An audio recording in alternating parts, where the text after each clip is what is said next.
سلام بچه‌ها، امروز اومدیم بهتون بگیم چه شکلی خودمون از مایکل تبدیل کنیم به یه دونه آدم فضایی یا شخصیت‌های دیگه.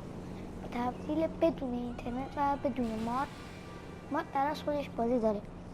یعنی خود بازی چند ماد مخفی داشت که بعضیاتون نمیدونستید.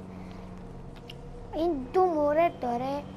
اول مورد اینه که شما مرحله اول رو هنوز باز نکرده باشید و فقط سناکتین رو داشته باشید، میتونید این کار رو انجام بدید و تو مرحله 33 هم باشید میتونید با مایکل این کار رو انجام بدید.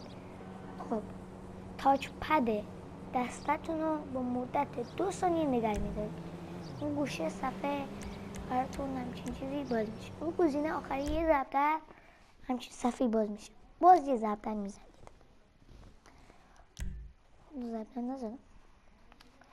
باید منتظر میمونید تا باز شه و تو همچین جایی شما قرار میگیرید. اینجا درک نمی‌کنم چیه، مثلا میتونی این نوع شخصیت رو انتخاب کنی. سیستکی. خب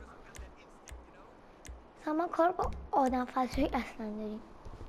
بیر روی اولی، بیر روی این نه که مثلا میتونید قلقکی چیزی رو انتخاب کنید. ما همین آدم فضایی رو چی انتخاب میکنید، روی ضربدر میزنید و روی دومی که بریم میتونیم مثلا آب و هوا و تعقیبی و اینا رو انجام بدیم. دیگه شما اگر خارجی بلدید همه کاراتون رو میتونید روی مادا انجام. اصلا هم خوش مثلا نمیاد میخواستی بیای بیرون با تاچ پد دستتون رو مدت 2 ثانیه بید روی گزینه خارج ضربدر و تموم.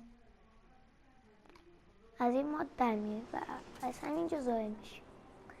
بچه اینگار خوشتون از این ویدیو اومده، لایک، کامنت، سابسکرایب یادتون نره. زنگوله کوچیک رو بزنید تا اولین کسی باشه که ویدیو رو تماشا میکنه. دیگه ویدیو دیگر، خدا حافظ.